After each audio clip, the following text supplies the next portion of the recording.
Yorana tout le monde, c'est Soléa. Aujourd'hui on se retrouve pour une nouvelle vidéo. Je vais vous montrer comment faire la fameuse recette du poisson cru lait de coco à la tahitienne. C'est une recette emblématique de Polynésie, tous les touristes l'adorent, c'est souvent le premier plat que goûtent d'ailleurs les touristes en arrivant à Tahiti. C'est un plat qui est très facile à faire, très facile à reproduire chez vous, que vous soyez en métropole ou à l'étranger. Vous allez avoir besoin de peu d'ingrédients et ce sont des ingrédients que vous pourrez retrouver partout dans le monde. Donc je pense que c'est la meilleure recette pour reproduire un plat polynésien chez vous. Alors pour information, quand vous arrivez en Polynésie française, vous pouvez généralement goûter le poisson cru de deux façons différentes. Le poisson cru au lait de coco à la tahitienne et le poisson cru à la chinoise.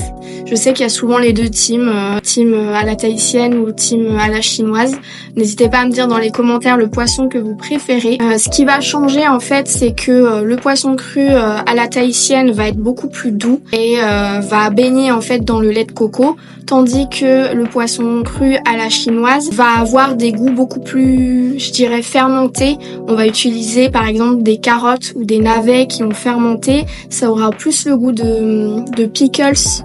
Bien entendu, cette vidéo n'est pas destinée aux Polynésiens. Je n'ai pas la prétention de leur apprendre comment faire un poisson cru lait de coco qu'ils doivent faire certainement bien mieux que moi. Cette vidéo est plutôt destinée du coup aux métropolitains ou aux étrangers, aux touristes qui souhaitent reproduire ce plat chez eux. Moi, cette recette, ce sont des Polynésiens qui me l'ont transmise. Je trouve personnellement que mon poisson cru lait de coco est excellent. Oui, je me jette des fleurs, mais je le trouve très bon et les Polynésiens autour de moi me disent la même chose.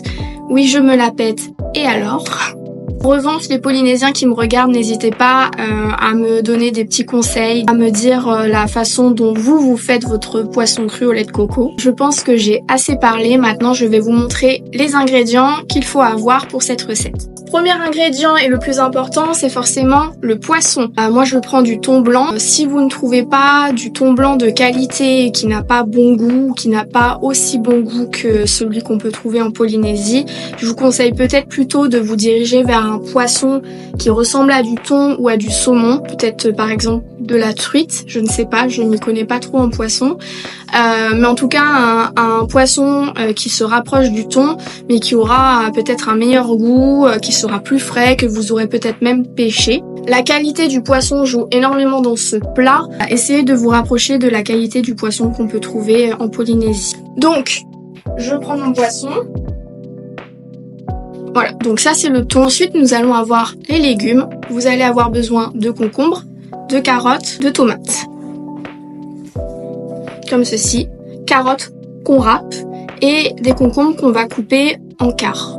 Les tomates qu'on coupe également en petits dés et des citrons verts. Ne soyez pas radins. Ne soyez pas radins sur les citrons verts, ça apporte vraiment un goût en plus au plat et moi, en tout cas moi je sais que j'en mets pas mal. Des oignons rouges que vous allez hacher finement ainsi que des oignons verts. Ensuite forcément pour faire un poisson cru lait de coco à la tahitienne, qu'est-ce qu'il faut ? Du lait de coco. Ensuite, très important pour l'assaisonnement, il faut avoir du gingembre et de l'ail, du sel et du poivre. Je vous propose également une alternative végétarienne au poisson cru lait de coco à la tahitienne. Je prends du tofu que je vous conseille de prendre ferme, le moins soft possible afin qu'il ne se désagrège pas en fait dans votre plat. Et je remplace tout simplement le poisson par le tofu et vraiment l'alternative est excellente. Si vous êtes végétarien, si vous n'aimez pas le poisson, vous pouvez utiliser du tofu à la place. Pour les quantités, je vais vous écrire directement ça sur la vidéo. Pour 2 à 3 personnes, vous allez avoir besoin de 400 g de thon blanc ou 350 g de tofu ferme, une conserve de lait de coco, une carotte, un concombre, 2 tomates, une moitié d'oignon rouge, des oignons verts, 3 à 4 citrons verts, une cuillère à soupe de gingembre, une cuillère à café d'ail, du sel et du poivre. L'ingrédient principal, ça reste le poisson et le lait de coco. Les légumes à côté, ce n'est qu'un accompagnement, ça vient apporter quelque chose en plus au plat, mais ce n'est pas une salade, hein. On reste quand même sur le thon comme ingrédient principal. Ce plat, c'est vraiment une question d'équilibre entre les différents ingrédients. Après, chacun a ses goûts. Donc là, je vais prendre mon poisson et je vais le couper en dés. donc je prends à peu près 400 grammes pour faire ce plat. On prend la partie la plus tendre du poisson et on va la couper en petits dés.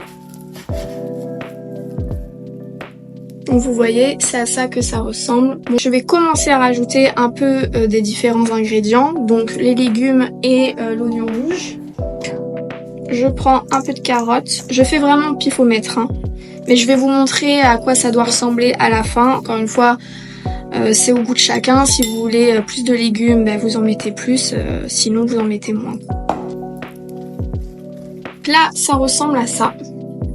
Vous voyez, moi, je mets beaucoup de légumes, hein.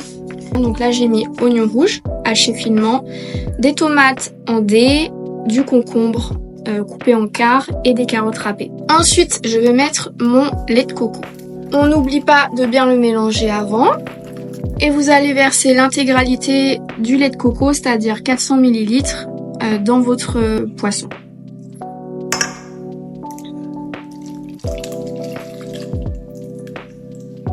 On en est là. Là, je vais rajouter l'ail et le gingembre. Et alors là, on y va, hein. Bon, après, si vous aimez pas le gingembre, n'en mettez pas beaucoup, mais essayez d'en mettre un tout petit peu. Là, pour l'instant, je vais mettre ça. Je vais mettre un peu plus. Voilà, on va dire que je vais mettre ça 2 fois pour le moment. Et après, je goûterai et en fonction, je rajouterai ou pas. Je rajoute de l'ail. J'en mets pas non plus too much parce que il y a déjà des oignons rouges, il va y avoir des oignons verts, donc voilà, je rajoute ça. Alors, petit conseil, moi le citron vert, je le mets qu'avant de servir mon poisson et de le manger, pour éviter que en fait le citron brûle le poisson et que ça fasse des mélanges un peu bizarres avec le lait de coco. Et généralement, je mets un citron vert par personne sur le plat, voire 1,5. Et pour l'instant, ça ressemble à ça. Je me rends compte que je mets beaucoup de légumes dans mon poisson. Bon, après, c'est vraiment à vous de voir, hein, selon vos préférences. Moi, c'est comme ça que je l'aime. Pour l'option végétarienne, vous allez avoir besoin du tofu. Vous allez faire exactement la même chose que pour du poisson, c'est-à-dire prendre le tofu et le couper en dés, en petits dés, et le rajouter dans votre lait de coco. Plus le tofu va rester dans le lait de coco, plus il va s'imprégner du lait de coco et il aura meilleur goût. Et maintenant, on va prendre les oignons verts et on va en rajouter. Ne lésinez pas dessus aussi, plus il y en a, mieux c'est. Hop, j'ai pris ça et je vais couper ça dans ma salade. On n'oublie pas, bien évidemment, le sel et le poivre. Et voilà à quoi ça ressemble. J'ai pas encore mis le citron vert, ça sera à la fin. Et voilà. Et voilà à quoi ressemble mon poisson cru lait de coco à la tahitienne. Je le trouve plutôt beau, je sais pas ce que vous en pensez les Polynésiens, n'hésitez pas à me dire en commentaire si vous validez ou non ce poisson cru lait de coco, soyez gentils quand même. Voilà, j'espère que cette petite vidéo vous a plu, c'est la première fois que je fais une recette sur mes réseaux sociaux. Je sais pas si c'est un contenu qui pourrait vous plaire, si vous souhaitez avoir d'autres recettes de Polynésie, mais je serais ravie d'en faire, j'aime beaucoup cuisiner. Donc n'hésitez pas à me le dire en commentaire. Tama Ameite et Nana.